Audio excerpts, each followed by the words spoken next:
Sir সূত্রগুলো মনে থাকে না স্যার, সূত্রগুলো ভুলে যায়। আরে বেটা তুই ভুলে যাবি না, কি করবি বলতো? তুই আগে বুকে হাত দিয়ে বলতো, তুই এগুলো বুঝে পড়ছস সূত্রগুলা?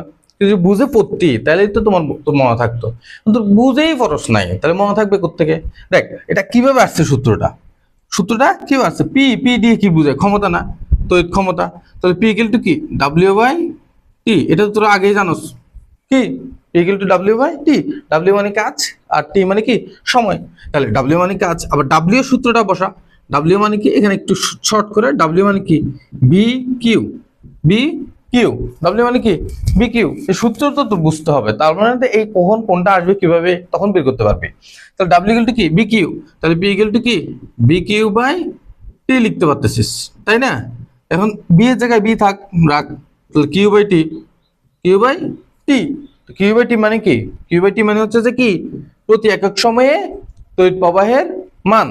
প্রতি একক সময়ে কি পরিমাণ আদান প্রবাহিত হচ্ছে, কি পরিমাণ আদান প্রবাহিত হচ্ছে। তো কিউ বাই টি মানে কি? I.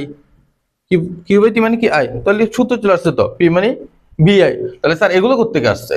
I square R V square by R. আই রে বেটা, তুই ওইটা ওই সূত্রটা জানোস না, যে কি ওহমের সূত্রটা? ওহমের সূত্র সবাই জানোস। তো ওহমের সূত্র যদি না জানোস তাহলে আমরা কেমনে শিখবো বল? ওহমের সূত্রটা কি ছিল? ওহমের সূত্রটা কি ছিল? V equal to I R, বা I equal to V by R. V equal to কি ছিল? আই আর বা I equal to V by R. এখন বসাই দে বি এর জায়গায়, এখানে বসাই দে। এই যে বি এর জায়গায় কি বসা? I R. I R. তাহলে এই যে পি ইকুয়াল টু কি হবে? আই আর ইন্টু আরেকটা কি ছিল এখানে? আই। তাহলে কি হয়? আই স্কোয়ার আর। বাকিটা কেমনে আসছে? বি স্কোয়ার বাই আর। সেটা তো বুঝছো এখন না? সুন্দর করে এটা বের করে কমেন্ট বক্সে জানা।